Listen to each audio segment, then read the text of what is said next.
All right, oh my god. It's Monday night, and we have a super special guest, Kevo. Thanks for finally joining us. We've been talking about you for 5 months. He's had to come to reclaim his name. Yeah. Now you can actually defend yourself while we sit here ripping on you. So it's Monday. Billy? How's your week been? Pretty good. Weekend wasn't long enough. God, amen to that. Went to a gambler's game with the family. That was a lot of fun. Right. I wish there was a professional hockey team in Wisconsin because I'm not gonna buy a jersey or root super hardcore for an intramural league team. I don't know. It just feels weird. It's like you guys aren't pro enough for me to buy into your merchandise, but I will still go to your games and have fun. So. Legit. But no, the weekend overall was pretty good. Got time to play quite a few games. Well, not quite I would say a lot of game time, but I did not play quite a few. I really only played 2 games. I think I'm almost done with XCOM. I think I have 1 level left, maybe 2, based on the story. Still skipping every cinematic. And now I'm just kind of like creating my own story because like there's a cutscene and somebody's there and then all of a sudden they're not there anymore and I'm like, oh, something important happened to that person. They're gone. And then they don't ever show up again. I don't know. It's just Independence Day. That's all I can sum it up as. Other than that, I got back into playing Knights of the Old Republic because I was thinking I'm gonna play something else. And my fiance and I started a Star Wars movie marathon, so I had the urge to play a Star Wars game. And Knights of the Republic was still installed on my computer. So I did not know that they totally gimp your XP gain once you go to level 20. Are you talking the MMO? Yeah. Oh. Yeah. Wait. You did. Once you get to level 20, I got this big thing that says you will now be gaining XP at a much reduced rate. Please buy boosters. Yeah, you're talking about the MMO, right? The Old Republic, not Knights of the Old Republic. You're talking about SWTOR, not KOTOR, right? Yeah, whatever. Okay. Yeah. They do that. They had a starter edition for all of 5 days or something like that. They had a very limited starter edition, very similar to WoW, and so yeah, that makes complete sense. Yeah. I still can't get the game to work after installing it on my new computer. So anyway, sorry, Billy. Oh no, that's fine. I mean, I'm still having fun with it, and I'm still like go through the story. I'm on the third planet, Taurus. I don't know. You guys have all played. Right. Republic Planet. Yeah. Taurus, Republic Planet. It's one of the better ones. And that's one of the better ones? Yeah.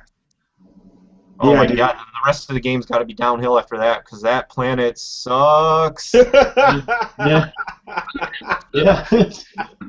I disagree. I mean, Terrace was good. Oh, it's the worst. It's like, go fix this. Go fix that. What you need to do is you need to not do any of the Republic quests. Only, like, literally the Republic quests are exactly the same from planet to planet. Like, really? Only do your story quests, because I made it to, like, some random-ass hut planet, and they were like, oh, you need to go steal this data from the Empire. I'm like, oh, I've done that on every planet. I'm not doing this again. Alright. So just do like, Alderaan is really cool when you get there. Like, the architecture is really awesome. Yeah. But, quests, don't do the dumb Republic quests. They're gay. So all planet quests is what you're saying, right? Yeah. Yeah. Just do that. Watch out, because if you do just the class quests, which is my biggest complaint about this game, is that if you do just the class quests, you're not going to be a high enough level to beat the bad guy that you have to beat in your quest. You have a certain amount of bad guys. You have like major bad guys you have to beat. You literally will not be able to do it at a certain level. Like, you have to go back and do the lame-o quests in order to just go up 1 or 2 levels to then beat the guy hands down. Like, it's...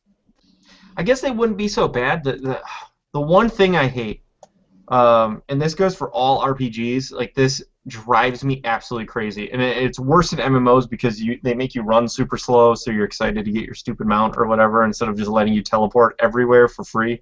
That's how all MMOs should be now that I don't have time to dick around in them for a million hours. But, like, let me get all the quests. Let me go out and do all of them. If there's a second stage of the quest, don't make me go all the way back to the starting area to go get that second stage activated. Also, just give them all to me. Don't give me half of them, then I go out there, and then I come back, and then more of them are revealed now. It's like, just give them all to me, so I can go out there, do them all. I can just run around the area, get all my grocery list done, come back, check in, get out of here, and go to the next area. I mean, that's happened to me like 3 times. It's like, I thought I grabbed all the quests in the area, I run out, I do them all, I come back, I hand them all in, and all of a sudden then there's like 3 more quests for me to grab, and I'm like, what? I thought I completely cleared this place out. That drives me so crazy. Yeah, that's when Star Wars came out, they were billing it as Classic WoW 2.0. That in space. That's how they build it. That's how they built it, build it, and played it. Build and built it. And then everybody who played it realized, I hate this. This sucks. And they never fixed it. Like, they've done a lot of things at endgame to fix the game from what I've heard. I barely got into the 50 to 55 range before I couldn't play anymore. But from all the player responses, they seem to have dealt with a lot of that. But you're still stuck with that 0 to 50 grind garbage. I mean, it's complete garbage. And it's Star Wars. It's a futuristic universe. And you have a companion. Let me send my companion to hand in the 25 Talon thingies from the Raghouls I killed or whatever. Or let me get a little probe droid that has a camera on me and I can just hollow talk to the Don't make me run back there.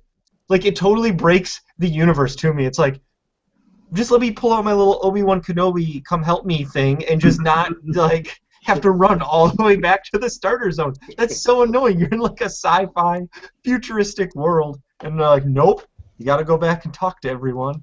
Yeah, there are some quests where you can do that, and there was one for the Trooper, but it was broke for, like, 4 months.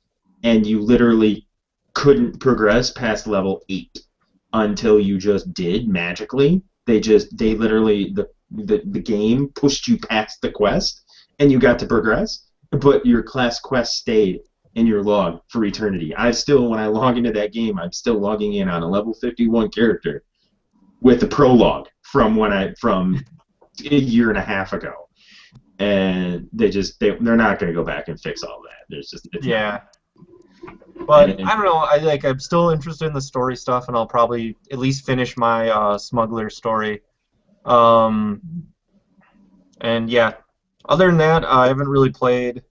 Those are the only 2 things I played. I know a bunch of people at work are playing the EverQuest landmark thing. I don't know if you can talk about that yet. I don't think so. So I don't know. Let's assume no. Yeah, to be safe, we will say no. Other than that, since there really isn't any other games that I'm dying to play right now besides the ones that are on the backlog, I've been looking around for some other stuff. I'm going to try giving Marvel Heroes a try, since Jason said it's Diablo 3 but better. So. Do it. Yeah, Kev's played a lot of 30 in that game or something. Cyclops. It's pretty good. Characters, like, because I know they give you certain characters for free. Yeah, all the lame ones. There's a cattail. I guess it's like he's pretty cool. Yeah, I'll have to try it out, especially because it sounds like they're going to start tying stuff for that game into either the movie universe or the comic universe. Like, as things happen there, they'll try to bring them into the game, and I think that's interesting. So.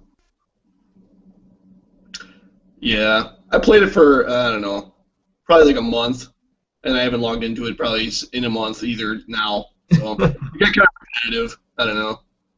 A lot of blasting of 1,000 guys on your screen, which gets old. Well, that's like every MMO isn't every like I've played enough MMOs to know that like MMOs are the boringest shit ever. I don't know how people play them.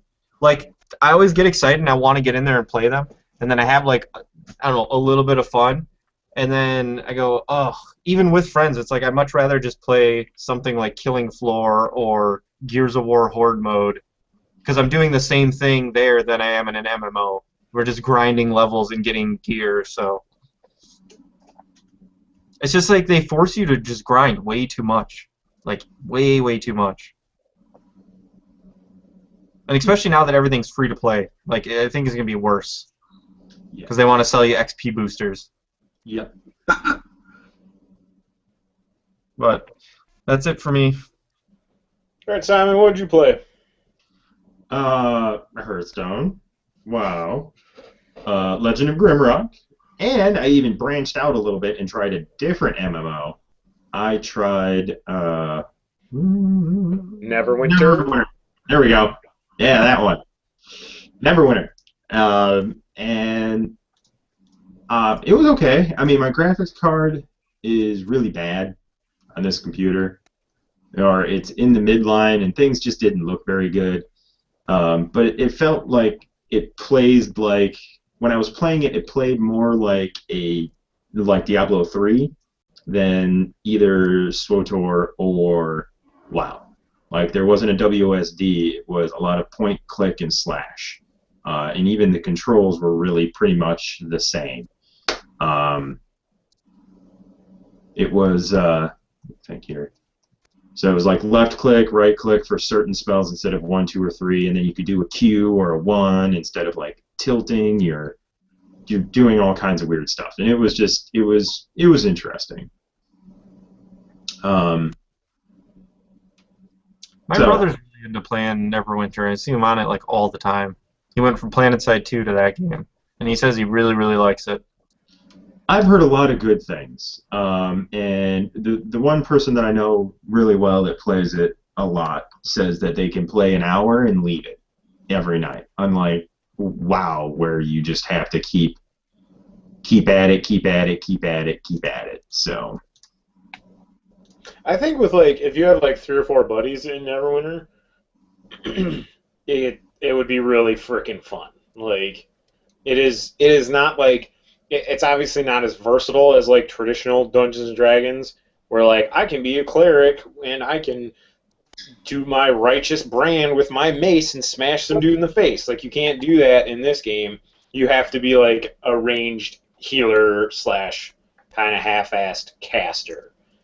So obviously they have to narrow it a bit, but like there are certain things in certain dungeons that you need like thievery to get, or dungeoneering, or religion, or herbalism or whatever. So if you had like a bunch of buds running through your dungeon with you, it'd be pretty fun. Plus, there's an editor and there's some good player created content out there that they kind of feature. So it's pretty cool. Yeah, that was neat to try that out. I probably won't be spending a whole lot of time with it. Legend of Grimrock's been consuming my life, and I pretty much can't not do that. Like I pretty much have to beat that game, and it really bothers me just about every day when I don't actually finish the game.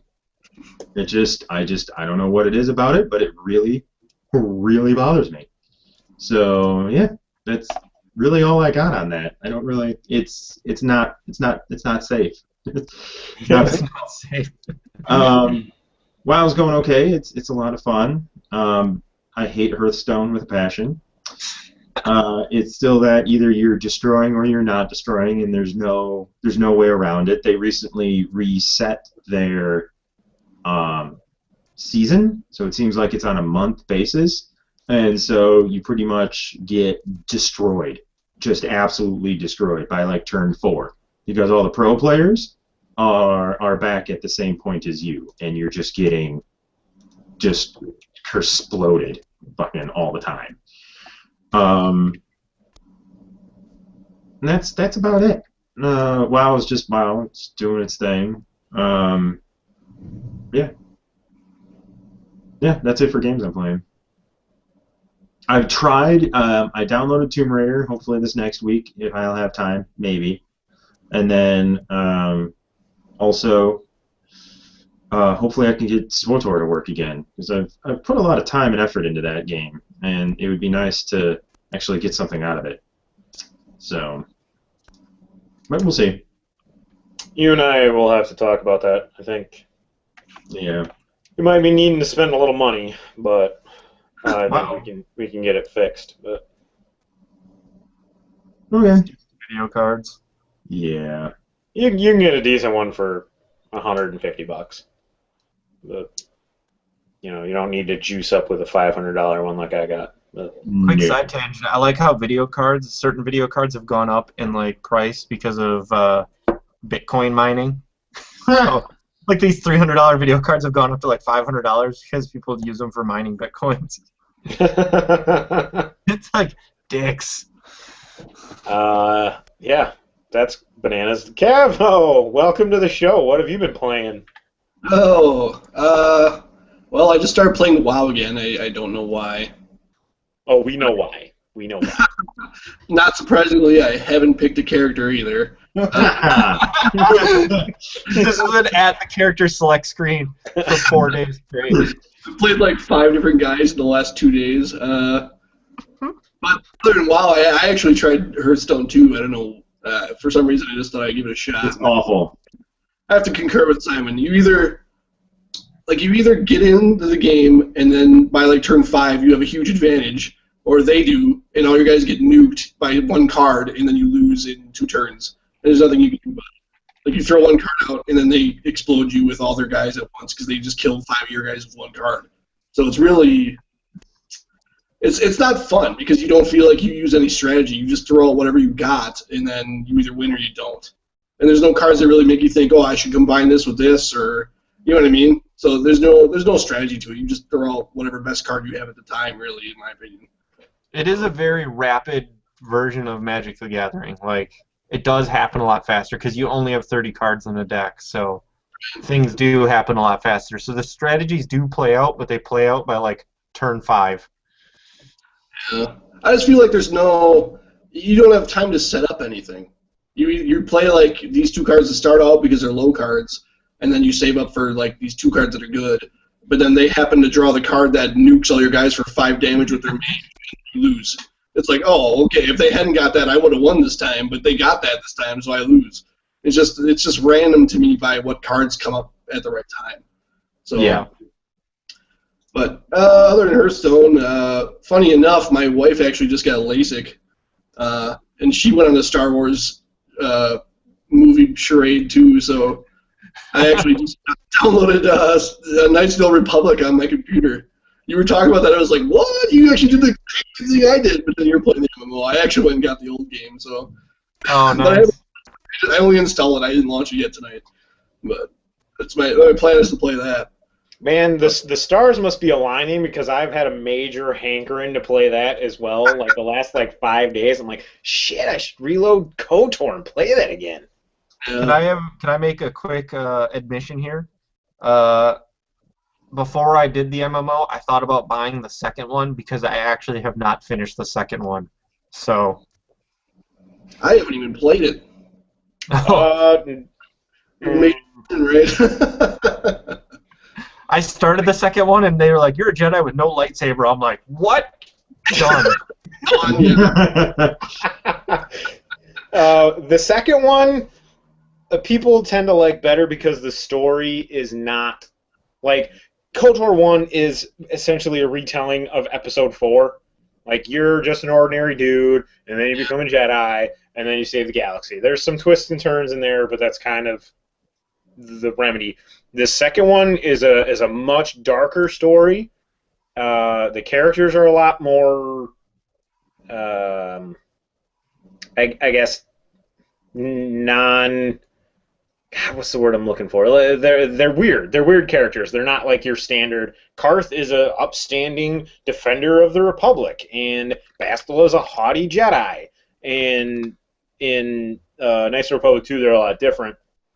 But just the way the story unfolds is much better in Knights of the Republic 1. Just the exposition of the story I felt is paced better. So they're both good in their own ways. Mostly because there was a lot of crap in the second one that I didn't understand. But I was like 18 at the time, so it's like, what is all this nonsense? I don't get it. But the second one's pretty good. I'd like to give it another try someday, but I have way too many other games to beat first. What else you been up to, Kev? Putting in about my 300th hour of Dawn of War Dark Crusade. I don't know why. I'm playing through it about 3 times now, but still playing it. I guess it's how much I want to play a Warhammer 40k game, so I'm going back to that. Dark Crusade is super good. It's Warhammer Risk. All the different races and everything. Yeah. Yeah, it's pretty much what I'm doing is beating it with every race. So I played all the races, but I haven't actually like beat the game and saw the end story for every one of them and stuff. So going through and doing that. I have that in a box over there. Like I don't even have it on Steam. That was back when you went to the store to buy games. Yeah. Actually, disc somewhere. The other game I was playing was Final Fantasy 1 for my emulator, NES emulator. Are you on your full warrior party, so you're just tearing through everything? Yep. So, yeah, I don't know. For whatever reason, I'm on a tangent of downloading old games and playing them right now. So it's because you don't have any WoW to play, man. Can't sit at that character screen for 20 hours. Level 50 hunter. Yeah. Ooh. It's probably my third. You know the end game is 90 now, right? I don't have to worry about it because like the next expansion, I'll just buy one, right? Yeah, next patch, PTR, the next. It's on the PTR. Everybody's gonna have 90s everywhere. Yeah, probably during summer you'll be able to.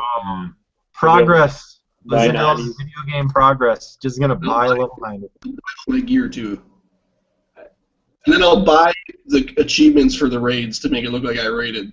There you go. We can do that now just by buying someone's account. That's true. But yeah, that's it for me. Okay, my turn. This weekend I played a lot of Kingdoms of Amalur. I'm up to about 40 hours into that game now. And I'm actually only in like the game is divided up into like 4 or 5 zones, but there's smaller zones inside those. So there's like 4 or 5 smaller zones inside the big zones.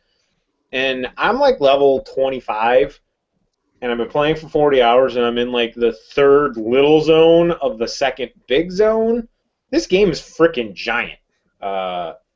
And the weapons are scaled really weird. Like I found a pair of purple daggers, and I'm a rogue, so I was like, all right, sweet, epic weapons. And they're effing garbage. Like you need to be like, if you found them at level 6, which they're like, you need to be level 6 to use these. I'm like, I'm level 24. They're like, so like some of the weapon scaling is really bizarre. I don't know if that's to encourage like blacksmithing, where you can just make your own super good weapons. So I'm kind of trying to experiment with that. But I learned that you can actually, if you're like, I don't want to be a rogue, I'm going to be a warrior. You can actually just respec and become a warrior and use a big giant greatsword. And so there's quite a bit of freedom. Really like it. The music is okay, but once you like the game is basically the bastard son of God of War and Oblivion. The only problem is that it's not quite as good as either of those games. It's a good game, but it's not as good as God of War for combat, and it's not as good as Oblivion for being Oblivion. So I only played the demo, but doesn't it feel like an MMO with nobody else in it? No. I mean, it feels like I think your scope of any RPG has turned into an MMO. No, it had like, to me, like, I don't know, it was just weird when I played the demo. I was like, oh, this environment is massive, and these guys are just hanging around by this tree, and then those same guys are hanging around by this tree across the path. If I stay on the path, I won't pull any of them. They'll just keep hanging around these trees. And it was just like, all right, dude, you guys are just standing there. You could at least idle around and do something else. Like, I don't know. It just felt like they do. I mean, I guess in terms of how massive the game is, yes, it does, but it doesn't really feel empty. Like I feel like if there's a big plain, like there's one section that is called like the plains, like you're on the plains, and it's a big kind of pseudo open area, but there's like big rocks jutting up out, so the landscape is broken up. There's like refugee caravans that are like destroyed and burning all over the place, so it's not empty. Plus, you move like the scale is almost deceiving because you move really fast, and they let you fast travel. So like you can cover a lot of ground really fast. But no, I don't really think it feels like an MMO. I think it just feels like a really fatty RPG. Yeah, I mean, I really enjoyed what I had played from in the demo. Just I don't know, it felt kind of empty, but I'm sure it gets better. Yeah, I mean, it's a lot of rinse and repeat. You get into a new like big zone, and then you talk in like you're in the first section of that zone, and you talk to 5 people and get 5 quests, and then those quests eventually lead you into the next little zone, and then you get 3 or 4 quests there, and then so on and so forth. Plus, you have like the overarching, grand tale that is being told on top of all these dumb little side quests that you do, and that's really what consumes the vast majority of your time, is doing all the I had my ring stolen by this bandit, go find him, and then the bandit's like, oh God, get this ring away from me, it's cursed, but I hear there's a cave over there where you can remove the curse. So there's a lot of that horse shit, but it's still to me. What's that? It sounds like an MMO to me. Oh, come on. That's just been happening since 1978. You know what I would love to make? I would love to make an RPG where you were a hero, but you were very financially smart. So people would be like, I lost my ring. These bandits stole it. I will give you 5,000 gold. And then what you do is you go to the local pub, you find a lesser hero, and you go, hey, I have some work for you for 4,000 gold. And you just sit there and cut off the top. You're almost like hero management. Like a hero pimp. You just kind of walk around and get these other heroes to do hero tycoon? Yeah. Hero tycoon. So, I mean, it's a lot of fun, and it's not on my oath list, but I kind of want to get through it just to be done with it. The combat is super fun, though the animations are really cool, and there's a lot of fun to be had. It's a bummer the game didn't do as good enough to kind of keep 38 alive, but I think no matter how well it did, I think there was a lot of bad shit going down at that company, so they weren't going to live anyway. But and the other thing I did this weekend, I guess I did play a little WoW, but I managed to get all the cables run. My landlord came over, who is straight up a genius. Like my roommate and I have lived here for about a year, and we've really only talked to our landlord and his wife like 3 or 4 times, and one of those was to ask like, hey, is the rent going to go up? We've been here a year, or is it going to stay the same? So he came over with this like man-sized box of tools, because the dude builds robots for farms. So like he was like, oh, last week I was down in Georgia, just teaching farmers how to use these robots that we sold them. So he just has all kinds of these crazy tools, and he's crawling around the attic, and we run the HDMI cable, and we run the Ethernet cable, and then we're chilling, having some water after we're done. He's like, yeah, I was in the Army. So he was in the Army for 3 or 4 years right out of high school, and he's like a pretty accomplished painter, and they had like a printing press in this apartment at some point to make like T-shirts and crap. and now he effing builds robots for a living. What's that? If they're selling robots to farmers, we are doomed. True, man. Well, it's hilarious because he's like, they sell some of the robots. Like when we first met them, he was like, yeah, I just sold these automatons to dig trees out of the ground on tree farms because there is no human, like you can't pay a human being enough to do that. Like the job is so miserable that no human being will take that job. So they like have to build robots to do it for them. So yeah, it's pretty bananas, but at least they're trying to help the farmers out. So got the cables all run. It took us like less than an hour. It went really fast. I bought a big, thick 50-foot HDMI cable for like $40 from Newegg. 50 feet was plenty, but I'm sitting there and I'm looking at all these cables hanging out of the wall, and I'm like, I don't want these cables hanging out of the wall. So I go to Home Depot and I'm like, I need a bulk faceplate. And the guy's showing me, and I look, and there's a faceplate that has an HDMI pass-through, an Ethernet pass-through, and a coax pass-through. And I'm like, shut up, I want those right there. So I grab those, get those home, realize that I'm going to be an HDMI cable short, so I go to Best Buy, buy a 2-pack of HDMI cables for $25, come home. I was going to say for $500. Yeah, I know. I might as well have. I actually have to take them back because I have 2 HDMI cables. I have absolutely no idea where they came from. No clue. Absolutely none. I'm just like, oh, sweet, I have 2 HDMI cables. And the cable running through the attic I had directly plugged into the TV, and it worked fine. The signal was clear, no problems. I used one of the cables from Best Buy running, after I put the faceplate on, to run from the faceplate to the back of the television. Looked like garbage. So I'm like, that's weird.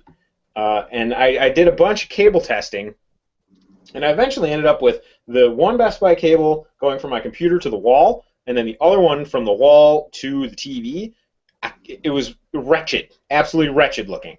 So I'm assuming there was some kind of signal loss with the pass-throughs. So the moral of the story is I bought an HDMI cable on Newegg for $3.50, and I'm taking those 2 that I bought back.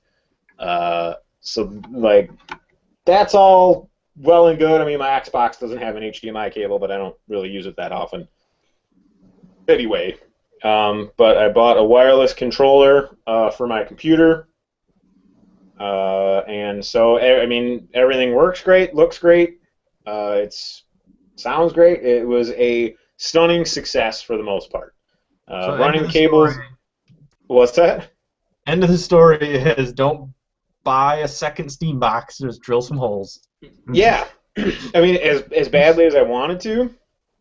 I actually kind of ended up getting my fix because our buddy Brian's computer took a big fat dump, so I had to like look up new parts for him and be like, well, you got to do this and that and the other thing, and then he's like, I don't know how to put any of this together, so he launched Skype on his iPad, and I'm like, you put the processor right there, make sure the triangle's over there. So it was a bit of a fiasco, but I actually haven't talked to him the last couple days. Need to make sure all his shit's working right, but. Probably blue screen. What's that? There's probably blue screen since then. Yeah, probably. That's why you haven't talked to him. Yeah, other than that, that was pretty much my weekend. Just playing Amalur and WoW. Nice.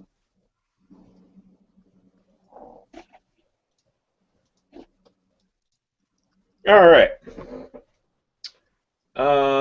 Kevo, tell us a little bit about the Banner Saga.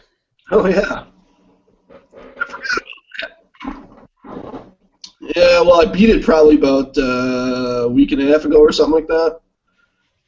And to start off, the ending just, like, happens. you're playing along, and there's like all this story going on, and I was just, I'm like, oh wow, this is pretty cool. I'm at the city, and you're trying to fortify it from all the evil dudes, and then I did this one fight, and then all of a sudden it was like the end. They played like a little piece of art thing that played for like 10 seconds because a major thing happens in the story, and then all of a sudden it was like, credits are rolling, and I was like, what? I just played this, and you're like making the story get all so grand and epic, and all of a sudden just like chops it off, and I was like, obviously they're gonna keep going with a new game or whatever, but just the way it ended, it was so abrupt. It made me laugh. I laughed a lot. I was like, why are the credits playing right now? But I don't know. In general, the game, obviously it's like Oregon Trail. I'm sure everybody kind of has that stereotype of it, but in general, it's a little linear, I guess. Like Oregon Trail is kind of linear too, so I mean they're pretty similar, but you have choices that make effects on your party and that kind of thing, but none of the choices actually really affect like where you go, say on the map or anything like that. So the story is going to happen no matter what you choose. But obviously what characters you have and things like that change depending on what you choose. But the artwork is completely fantastic. I think it's really cool. And I don't know, as far as like the story itself is kind of stereotypical too, because it's like, oh, here's this people in this remote wilderness, and all of a sudden these like goblins. They're not goblins. They're like metal dudes in the game, but they're basically like Lord of the Rings, where okay, goblins are coming up out of the ground trying to kill us all, and we got to fight them. So it's kind of the same same thing every fantasy game does, where it's just some weird autonomous evil group of people that are so numerous it's impossible to know how many there are, and they could overwhelm everyone because there's 10 bajillion of them on this planet or whatever. But it does kind of move into like more of like a Norse sort of mythical thing, where it gets kind of like mystical, and they're talking about the end of the world and stuff like that. So that stuff is really cool to do. But yeah, overall, I was impressed by it. I'll definitely get the next one whenever that comes. So. Yeah, I thought I mean I haven't played it, but the art was absolutely fantastic. Like, loved the art style, loved the way that game looks. Yeah, I guess that was my one thing, was the way it did end. I kind of thought it was a little short because it's not a 3D game. It's all art, and they reuse a lot of it. Like in the conversations, you'll be talking to one character, and he always has the same. They used maybe 20 frames to have him standing there with like his eyeballs blink, or another guy will have his hair waving. So they're just doing like like a sprite. They're using the sprite over and over for the conversation. Yeah. So you think it'd be a little longer. So that was kind of my one gripe, but it's like a Kickstarter game, and they're gonna keep going with it. So I was impressed overall. You're right on. It's good to see. It's good to see some of the Kickstarter games kind of come to fruition. And start existing. Oh, I did forget to mention that I played the Elder Scrolls Online beta, and that's that. Yeah, I played that. I played that game, and that's about all I can say. Anyway, speaking of Kickstarter, I have some news. It's getting to be 20 till, so let's roll into some news. Simon, if you're tired, you can bail, by the way. Unless you want to talk. Simon, what's your news article? Don't you have news? Yay, Blizzard hiring. Blizzard's hiring, and it's not just their average Joe Schmo, we're always hiring thing. They actually have critical, like, red exclamation points by a number of things across all of their games. So check that out. Their WoW community site keeps getting updated, and I think it's getting better and better. Each little minor update, and makes it easier and easier to either get into or like re-into Kevin the game. Stay away. Do it. Pick a character. Do it. I can't remember. I think I mentioned that Hearthstone was in open beta. I wish I'd write this stuff down. Other news. That's that's the big one that I wanted to mention, is that if anybody's watching this, at least semi-current, it's Blizzard's hiring. And that's about it for news. I had some commentary about me and playing games, but that can wait. So anyway. Yeah, now that we have more bodies here to talk, I want a little more dialogue between us. So we might have to change up the format a little bit because we have a lot to say. So my quick Kickstarter news, it has to do with projects that I've actually backed. The Pillars of Eternity Kickstarter was initially slated to come out in April, but in an interview, Josh Sawyer was like, "Oh, you guys gave us too much money, and we said we were going to build all these things with all that money, so it might come out at some point this year." So that I'm okay with that. I don't mind that it's going to be pushed back. I'm not in any huge rush. So I wasn't super upset about that. I'm sure there's plenty of people that are super pissed about it. But I'm like, yeah, they held the record for the biggest Kickstarter campaign for a while. So they promised all these things. They need a little more time. All right.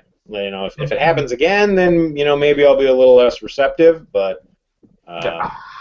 People need to understand that Kickstarter, you're not bidding on a game, or you're not pre-ordering a game that's half done, or 3/4 of the way done, or at alpha. 90% of the time, you're bidding, or you're pre-ordering, or funding a game that has maybe a month's worth of work on it, or in their case, 0 work. It takes years to make these things. Because I saw some people going like, "Oh, I can't believe they pushed it back," freaking out. I'm like, guys, it takes years to make a game. Usually when you hear about it, it's been in development for a year or 2 already. Yeah. So and then they're like, "Oh, I'll be out next year." And start pre-ordering now, and Kickstarter kind of changes that. I think it'll take a while for people to get used to that sort of mentality that, hey, I'm paying for a game to start development, not for one to, finish development.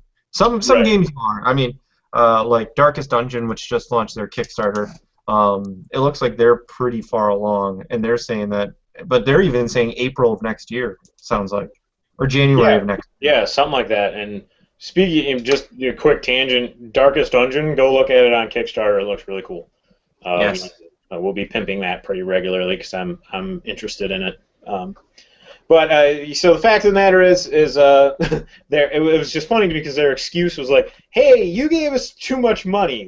With $1 million, we were expecting to make this amount of game that we were expecting to have finished by April. But you guys gave us pretty darn close to $5 million, and we said we were going to build all these things, so it's going to take a little bit longer," which I'm okay with. I really am. It does not bother me. I have plenty of other games to play in the meantime. Excuse me. So, yeah, I'm okay with that. I hope I forget, a good amount of the game is at alpha or better. So they've been very good about updates and saying, "Oh, hey, we have a good amount of our crap at beta or at alpha." Excuse me, I don't think they have anything in beta yet, but so they're chugging along on. Hey, I'm okay with that.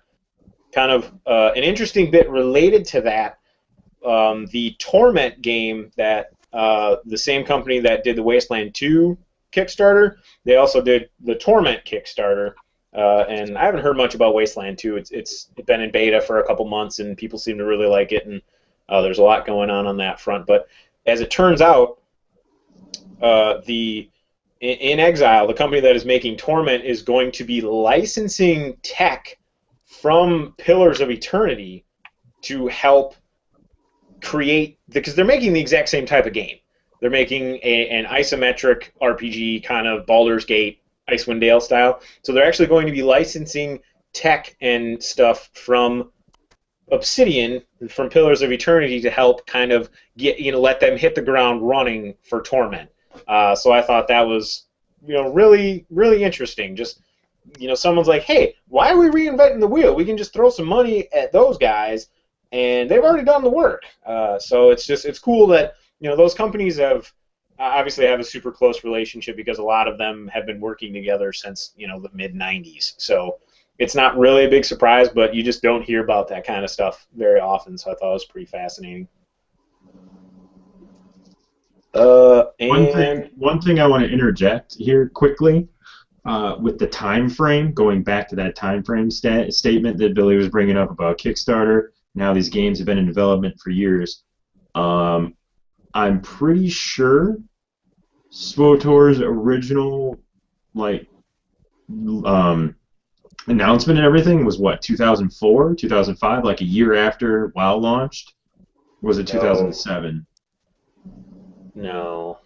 Something like that. Like, I mean, it was like 6 or 7 years that it was in development, and that's another thing. Just putting that out there, that like whenever you had joined the email list for beta information, like 4 years before it came to beta. That's like, yeah.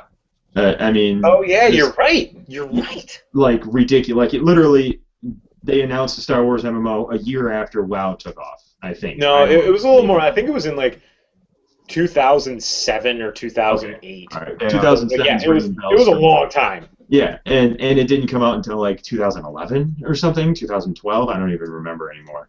And it's just anyway. So stuff can even AAA games can be in development for umpteen years. Well, also Billy and I have had this discussion at least. Yeah, look at Duke Nukem Forever. But like even at Kickstarter, you're not buying a game. You are investing in the production, like beginnings of a game. Like you are the Activision at that point. That game might never happen, or it might suck terribly. Like you're not through Kickstarter. You are not technically buying a product. You are saying, "Give us this money. We're going to try to make this thing for you." Because Kickstarter's like, well. Shit happens. Like we're merely a platform for this money to exchange hands. Yeah. So that's another thing. People are like, oh, I'm pre-ordering, some game that looks really great. And then 8 months later, like, oh, hey, we ran out of money and we're not doing this anymore. Bye. Like you can't. And it's also really interesting because like everyone now, the one thing I don't like about Kickstarter, and I've looked at Kickstarters and have thought about doing my own, but it's like, why do I need to trick people into giving me more money by giving them like a T-shirt or a poster? It's just like, at the end of the day, it's like I would rather just you give me the money and I'll make this awesome game for you, and you can buy that crap later after the game is awesome. Like, why would you want a shirt for something that you don't even know could be awesome? Like, you're just gonna wear regret around forever if that game sucks, Well, that's because instead of getting $15 from that person, you're gonna get $35 from that person. That is a way to increase your revenue. That is all that is. It's so much extra work, like, because then you have to go find the posters, then you gotta go get those signed, and then you gotta go get a T-shirt printed, then you gotta do all this other stuff. It's just like the amount of work. And look at like the Double Fine guys said, it took them like 2 months of man hours, 2 months of one person's time to get all those backer rewards created, printed, shipped, boxed, everything. It's like that is 2 months of one person's valuable time that wasn't spent making the game. That person's time still comes out of that game's budget. It's like that. So 2 months of entire man hours just like gone to do all this other stuff.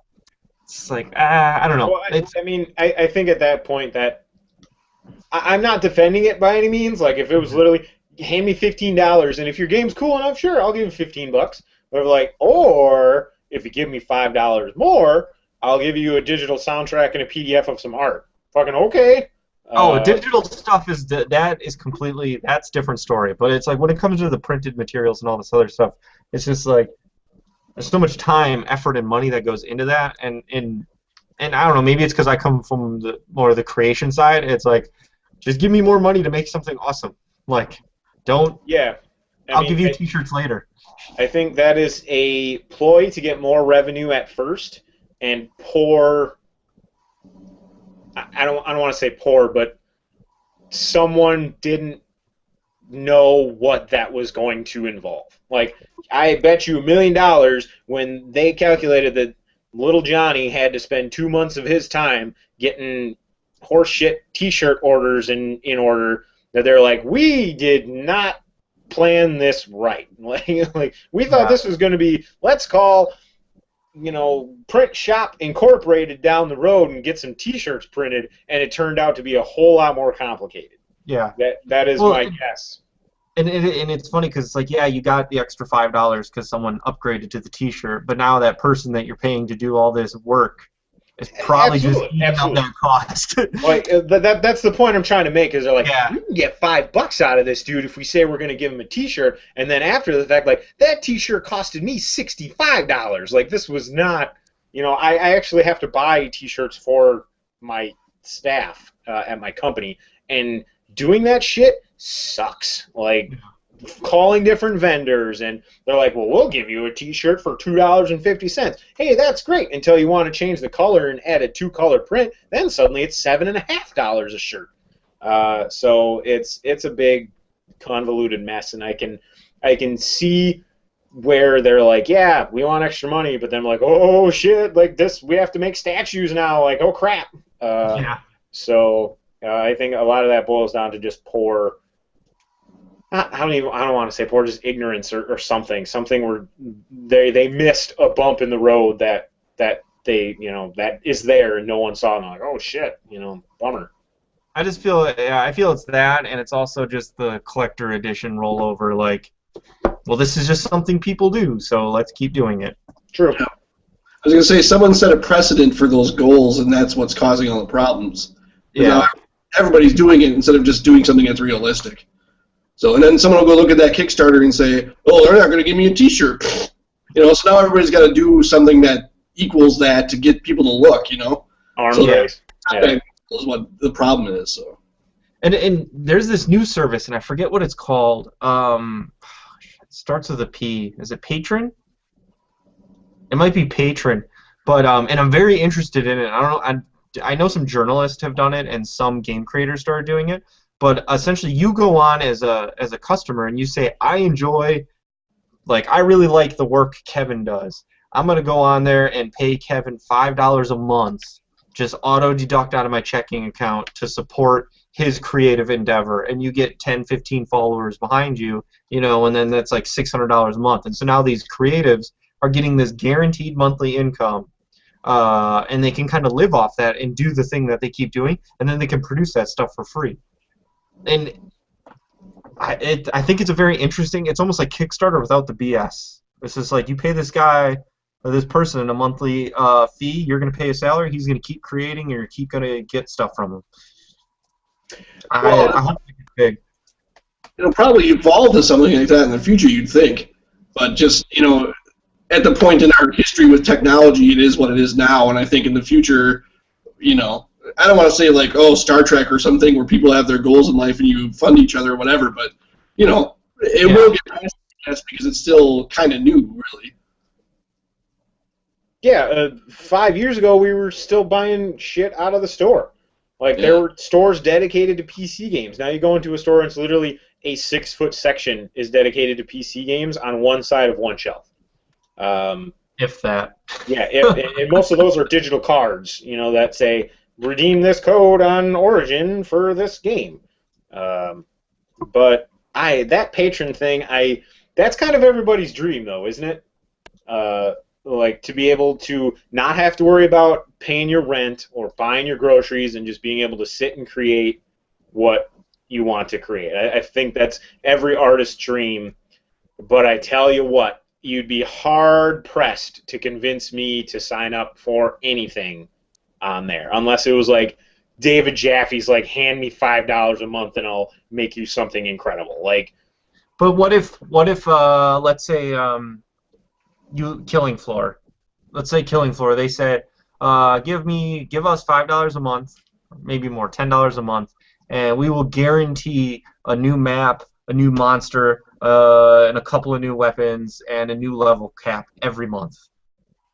You know, obviously the first month you only start with something small. It's maybe one level, one monster, a couple of guns. Month 2 they add. It's like you take sort of, you know, everyone does early access, and I think early access by a lot of developers is handled really poorly, in my opinion. There's this thing in the industry called vertical slices, and I know not every game works for it, but the way I would handle early access or a patron thing is they would do vertical slice. All right, here's like 1% of the game. Now here's 2% of the game. But at any moment, it still feels complete. It might not feel like there's a ton of content there, but it's somewhat complete. And I think with something like Patron, you could do that with certain types of games. There's no reason something like Walking Dead. Obviously, Walking Dead takes way more than a month to make, but the Walking Dead style game, an adventure game, couldn't be done in a patron sort of model where every month they say this is going to come out. And we guarantee it if you give us $5 a month, and you pay for our entire staff of 15 people or whatever. It's intriguing, but yeah, I don't.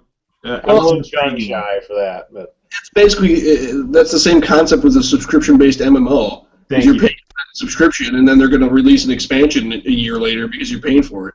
You know? Yeah, the entire time I was listening to that, I was like, how is this any different than a subscription? And there's no way that any company out there apparently is going to go under the $15 a month mark for a subscription. Like it's well, you can I mean, you as a creator on that site, you can set whatever your minimum buy-in is, and you set what your minimum amount to start the project is on there.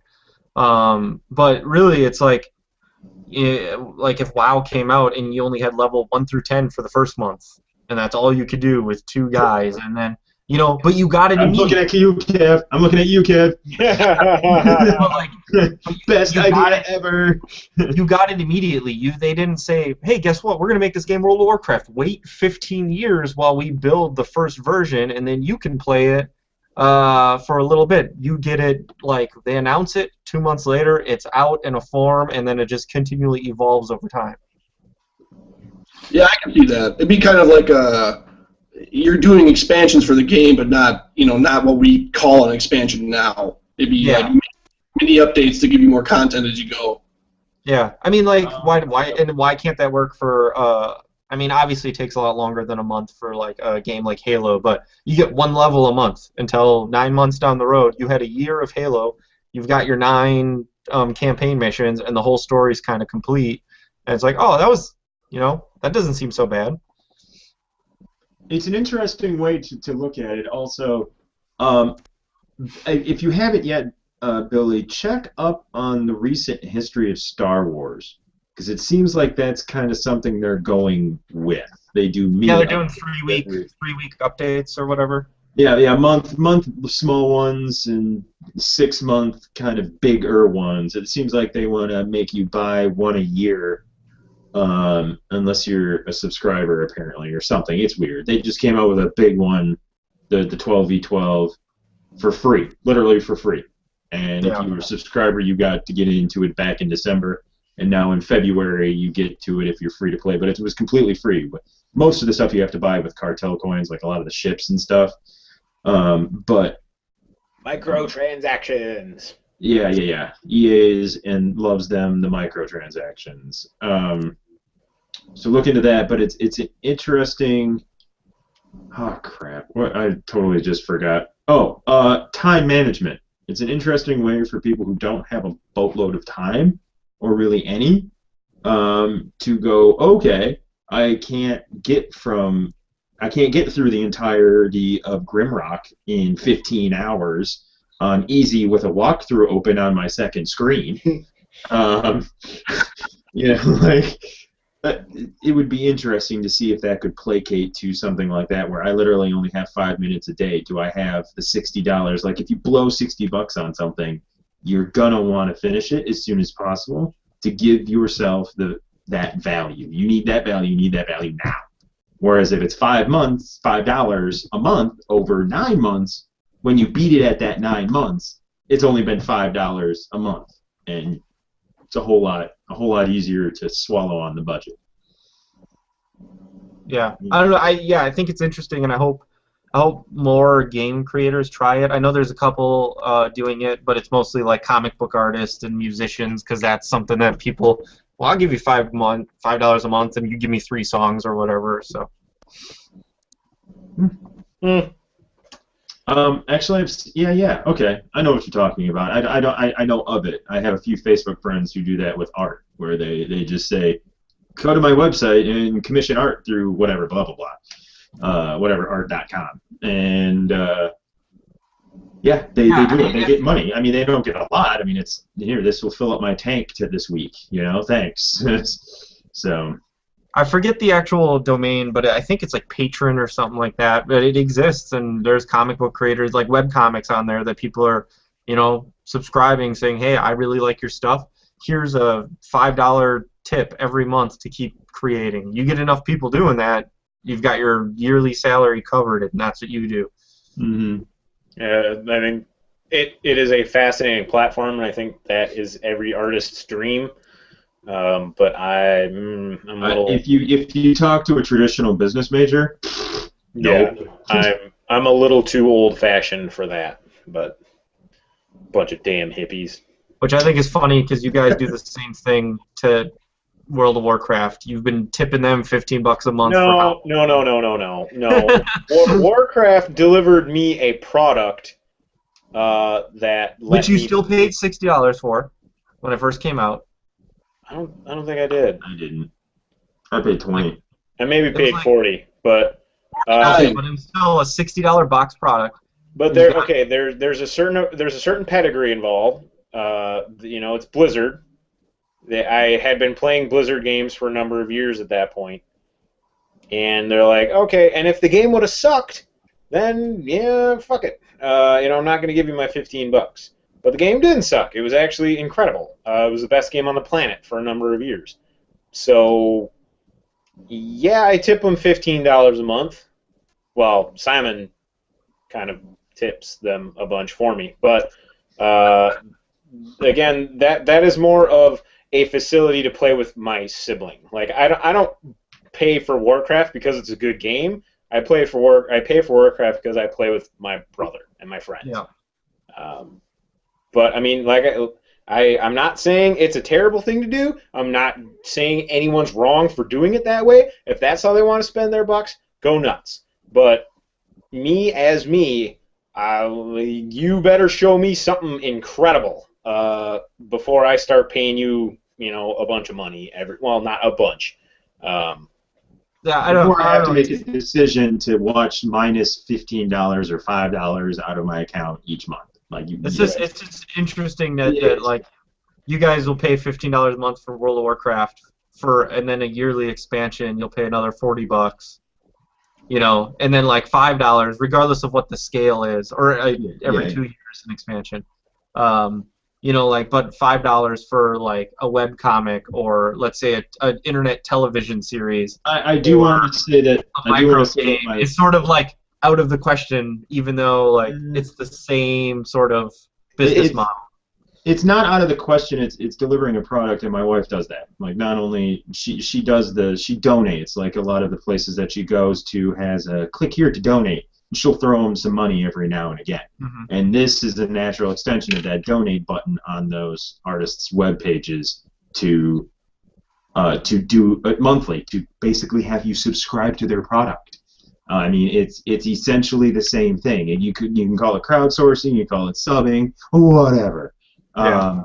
And it's a natural extension of that, and I think it's a good thing for those artists. Is it something that could potentially, it'd be like, wouldn't it be great to pay your taxes that way? Just sign up online and have it auto deduct somehow. Like.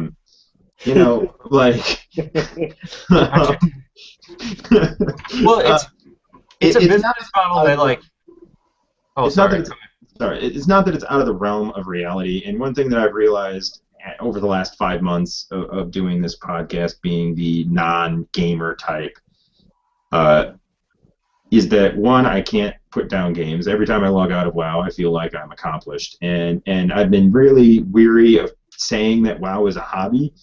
But really, if I actually started using my garage like I really want to, I wouldn't have the money to pay for WoW.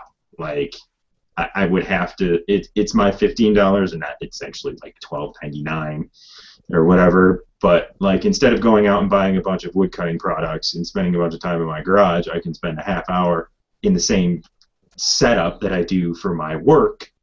I can relax for a half hour and call it good. I don't have to go and do a big streak. So it is more or less my hobby. So I will spend that $13 a month for that hobby to hang out with my sibling every now and again. As the outsider to the industry, aside from Kevin. I don't know. Anyway. Well, the one thing I want to say though is like I really hope that business model kicks off though, because as everything evolves into microtransactions, like I'm the kind of person that'll download a game on a tablet, and if it's really really good and it was free, I'll just buy a pack of coins on there for $5, even though I'm done playing the game, because it's like, hey, you guys made something that was super awesome. It was free. Here's a $5 tip for your efforts. I might not ever play your game again. I'll recommend it to a couple of friends and anything like that. And sort of that tip jar, to me, is way better than things like, I'm going to transition here to like EA's Dungeon Keeper game, where now for me to clear out one block, it's going to be 48 hours unless I pay $1.99. So they're artificially like extending gameplay to just milk me of money. Awful. Yeah. And it's like, no, just make a good game and I'll pay for it. Like that's all I ask for. Before I'm gonna bail here, it's 10 after 9. I did want to admit on air, Billy has one of the greatest shirts ever, free of shirt. Because Jurassic Park, never good. And Wisconsin's always awesome, but Jurassic Park, sorry, beats Wisconsin. The dinosaurs are way better. Yeah, sorry. All right, well, we'll catch you all next week. All right, see you next week. Good night.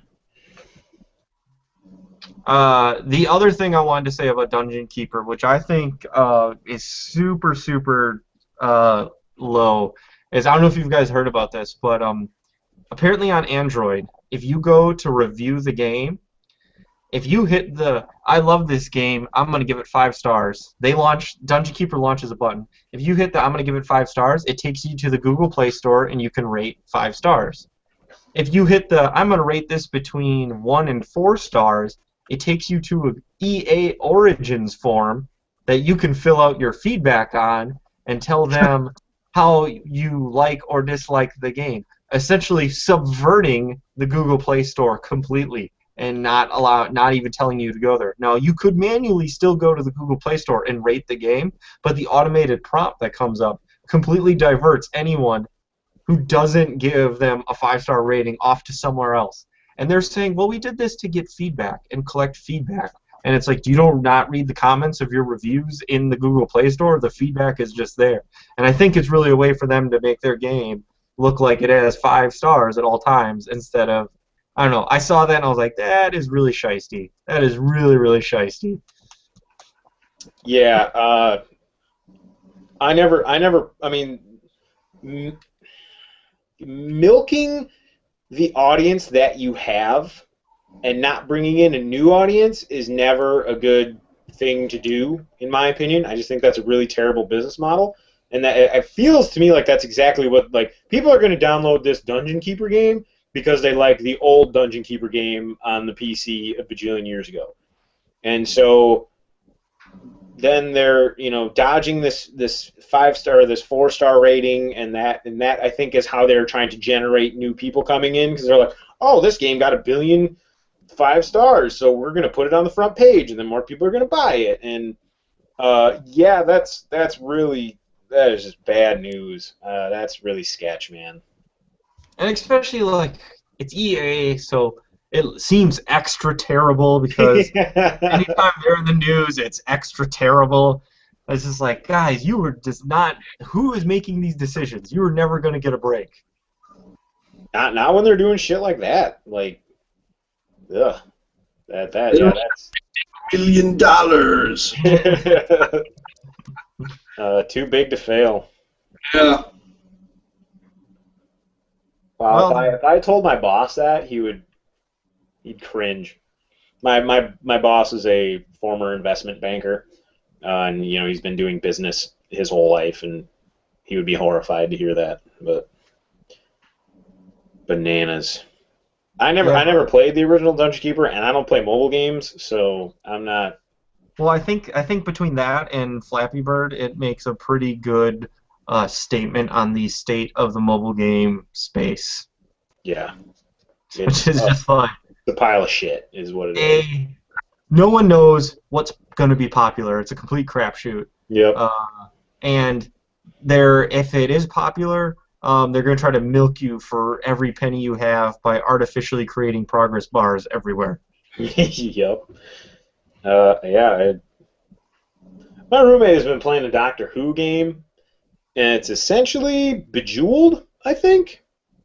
But she really likes it, and apparently it's really popular. So that's really the only mobile game I've been remotely exposed to in the last few months. But I wanted to. I was telling a guy at work, I want to make a first-person shooter on PC that uses mobile game time mechanics for everything. So to reload your gun faster, like when you hit the reload button, there'll be a little plus sign that says buy the reload booster for $1.99. Your guy's just like slowly reloading. When you run out of bullets, we'll give you 5 good bullets for free, and then we'll give you a bunch of crappy ones that you can earn by grinding. And then to get more of the good bullets that actually kill stuff, you'll have to pay like $7.99 to have a pack of bullets. To run, to sprint, we'll give you so much sprint for free, but once you use that, you'll have to buy more sprint, and we'll give you sprint boosters so you can earn sprint faster. It's like, come on, guys. That's how every mobile game is. It's just so ridiculous. What I can't seem to fathom, though, is that these companies keep doing that stuff, but I can't understand is who are the people who are downloading that game, trying it, and saying, oh yeah, I'll give them $2 because I like this game so much. It's like, I play that for 30 seconds and say, this is horrid. I'm not giving you $7 for my bullets. I'm out of here, and I delete it. You know what I mean? It's like, how is it sustainable? Because how are there that many foolish people that are willing to do it? I don't understand that. I mean, look at Candy Crush. That's like they charge you to just play the game with your friends. Like, they will say, like, give us $5. To get more lives, and we'll not give you lives. And then they're making $2 million a day. Like, what? Blows my mind. Yeah. You know what's awesome? I figured this out. My brother told me when he first started playing it, if you have that game on your device, you can go into the clock settings and set your clock back like a day, and then set it back forward a day again while the game is running, and it'll give you lives again, like you just reset like you waited a day.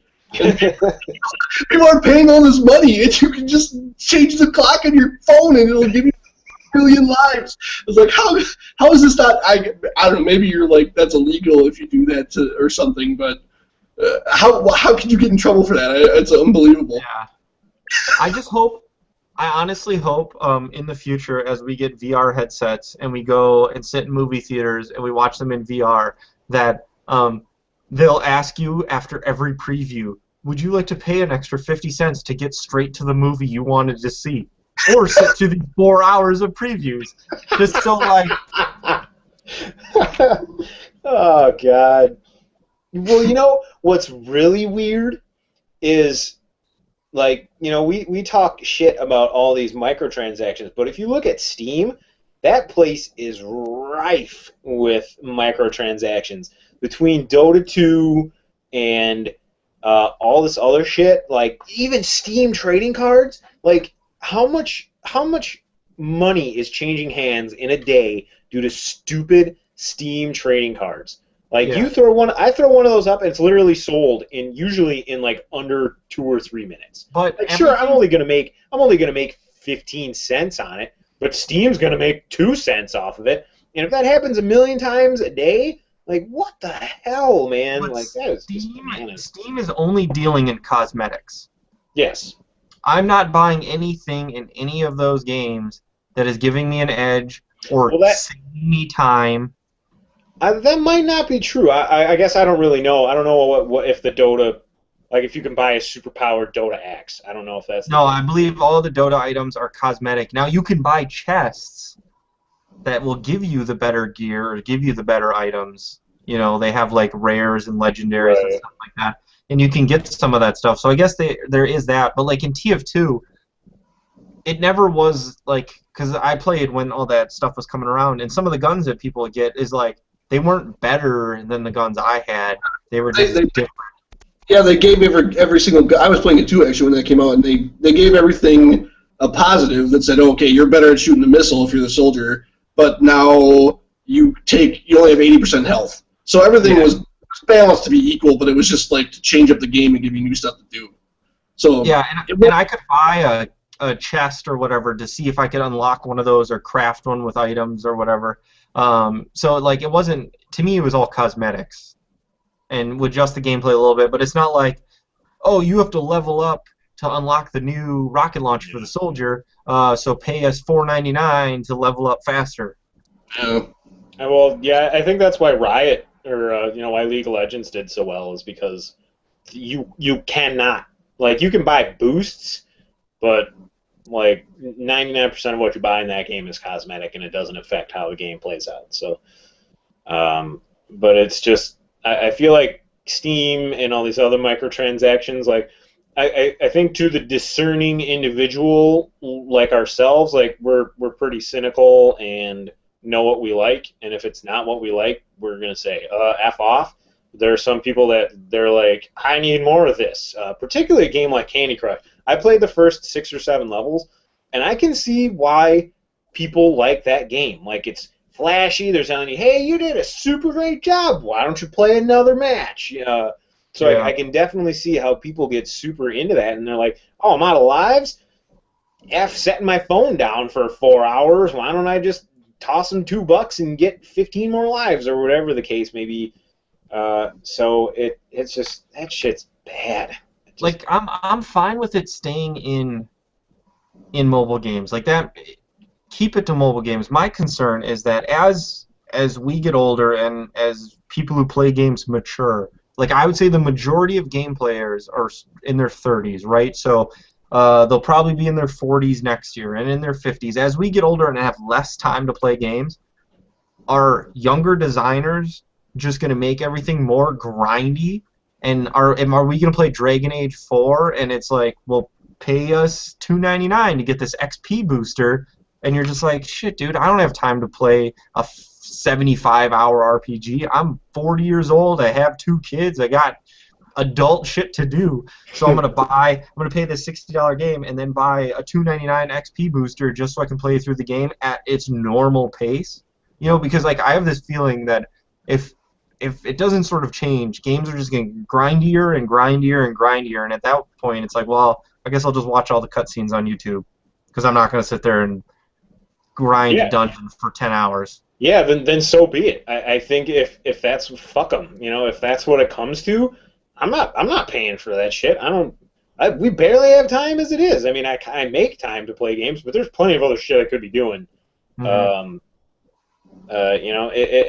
I hope if that does happen, that is what. Oh, we'll just watch a Let's Play from some dude who was willing to spend way more money on this than me, and so be it. I think if that's the way the design goes and nobody wants that, then the design will change, or B, fuck them. Find something else to do.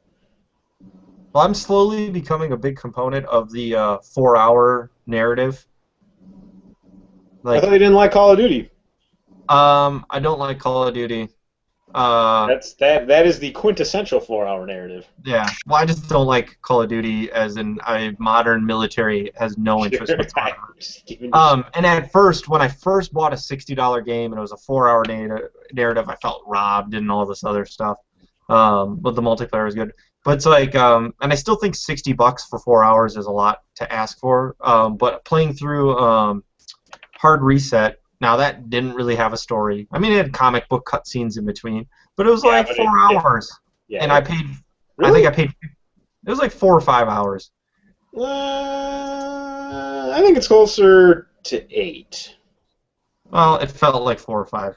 I mean, maybe I'm just super terrible at it, I mean, it could be, but like, it's like I got 9 hours out of it. So okay, mine might be more because I started it twice, so I completely started over because I was like, I have no idea where I am.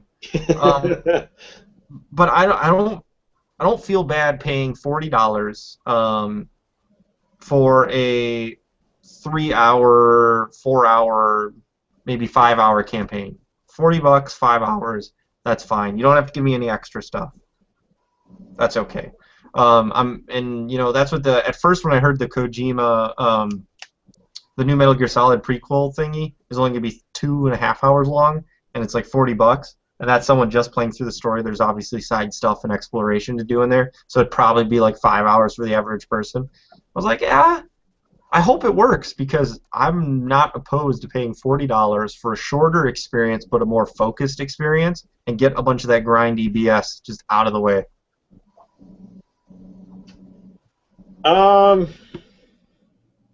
I feel like that is a massive discussion that could go on for hours, and it's getting to be 20 after 9.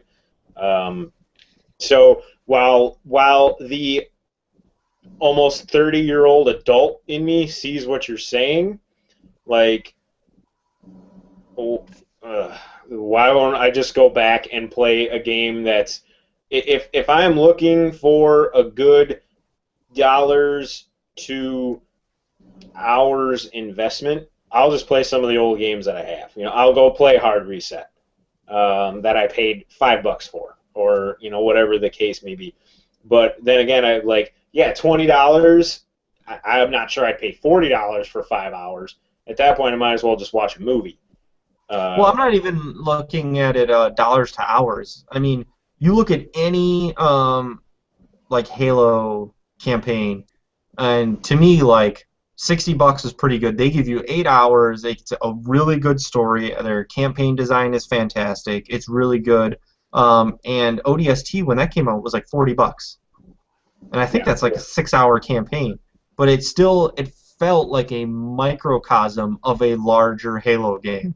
Like, it felt smaller, but it still had the same production quality. I mean, they had essentially the entire cast of Firefly and Battlestar Galactica in there. So, like, but it still felt like a fully fleshed out, amazing experience for $40. And it's like, all right, I can get behind this. I can get behind a shorter game that has less stuff in it, but is still of the same quality of a $60 10-hour game. Yeah, and a lot of that is ultimately going to boil down to what do you. I mean, yeah, I see what you're saying, but there are people that did not find ODST worth the $40 or Halo worth the $60. So that's extremely subjective. And someone's like, no, if I pay $60 for a game, I want, like, I paid $40 or $50 for Final Fantasy VII back in 1998, and I got like 75 hours. What is this horse shit? That's a broad example, but that is so personal preference, and there are guys our age that are willing to spend 100 hours, you know, if we're gonna look at WoW.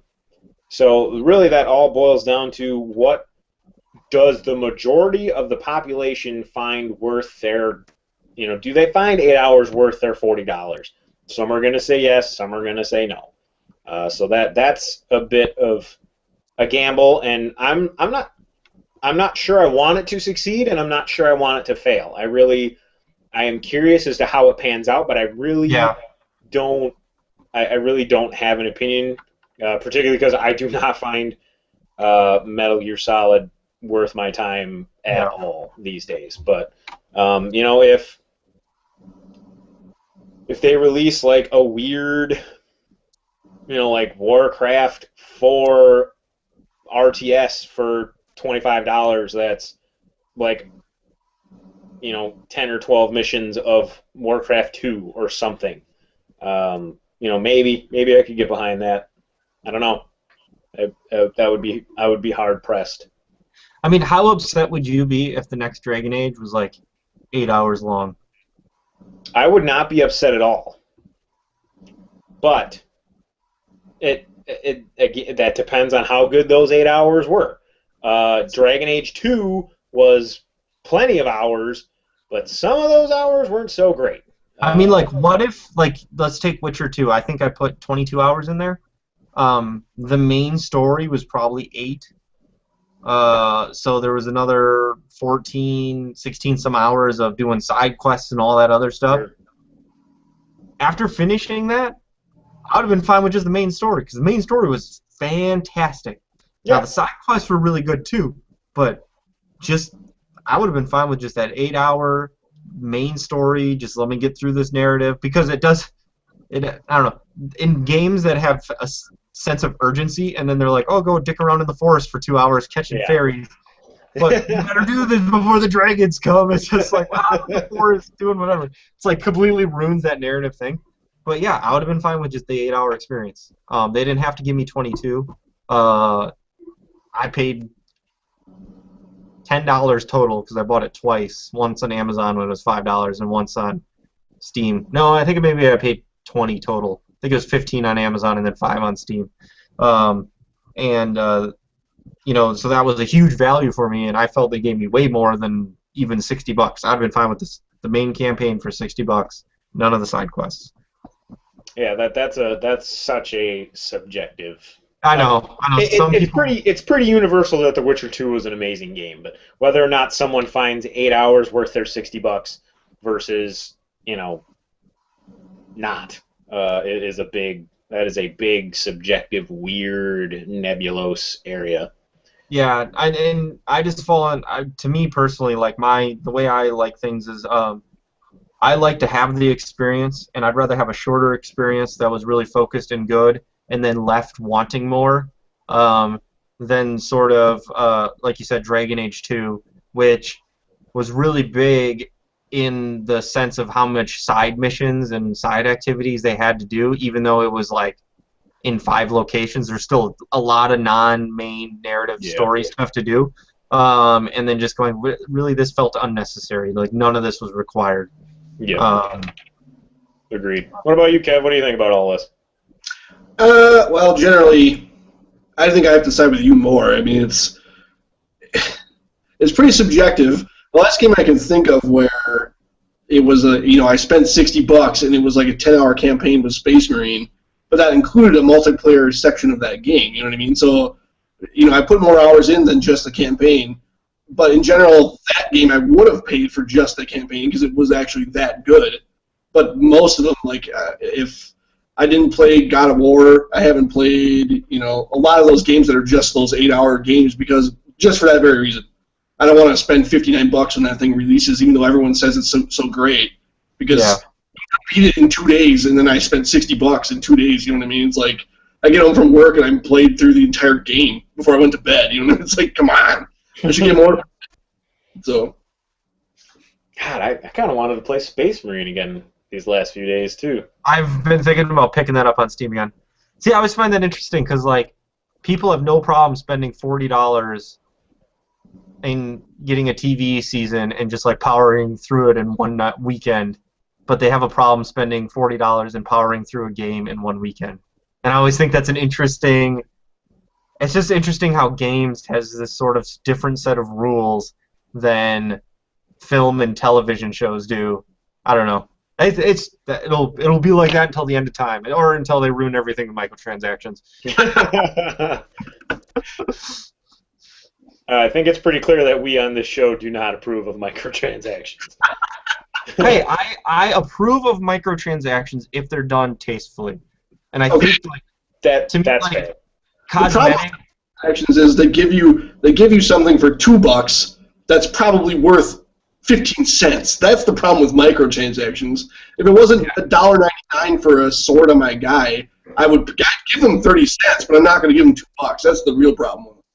Yeah, I mean, I'm fine. Like, I think one of the things that Marvel Heroes does is, you pay $4 or $10 for Iron Man.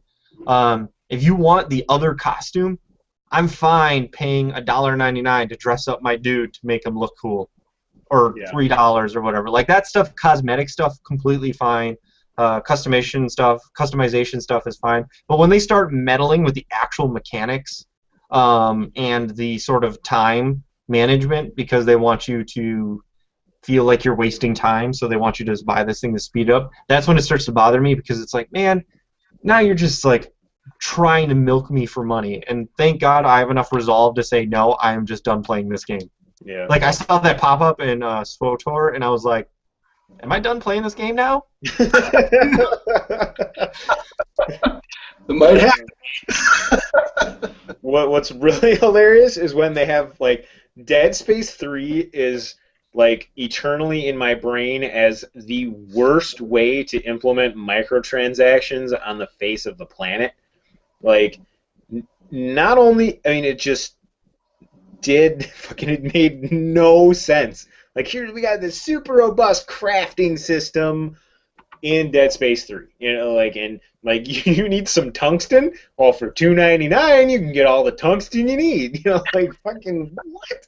Just get out with this. Like, it's so dumb. You pay $2, a cargo ship will show up out of the nebula and give it to you. Yeah, basically. Like, well, like your little scavenger bot will dig a little deeper and find some more stuff for you. It was just, it was the most bizarre implementation of microtransactions I've ever seen, because it really, like, Billy and I played the game just fine. Granted, we were 2 people, but I can't imagine somebody like, I need 10 more pieces of tungsten, and I cannot continue until that tungsten is in my hand. I think, like, the 2 guns I used, I built in the first, like, 2 hours of the game. Like, yeah. Both of us did that. We're like, oh, I have a javelin shooting shotgun. What the fuck do I need any of this for?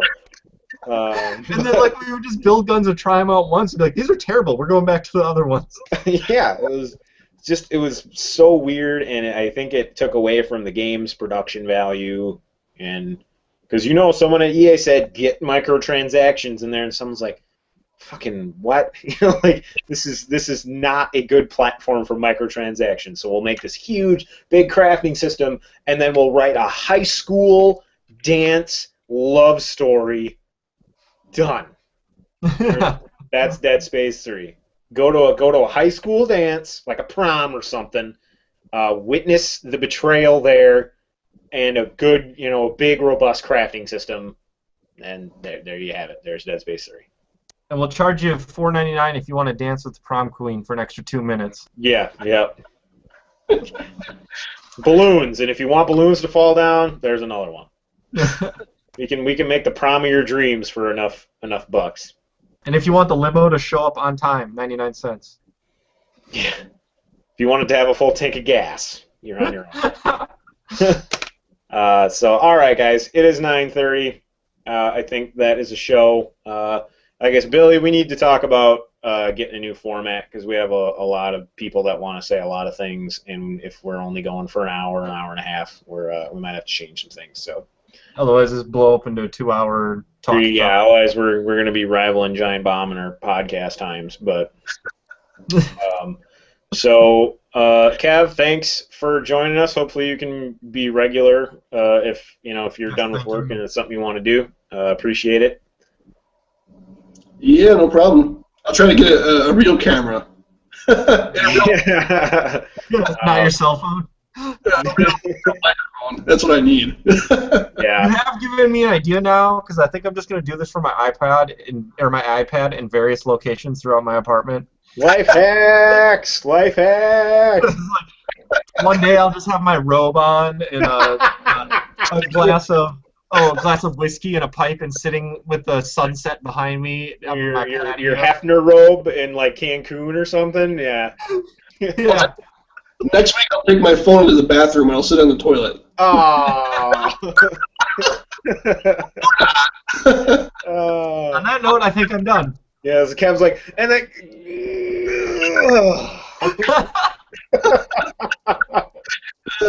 All right, guys, that's the end of the show. Go about your nights.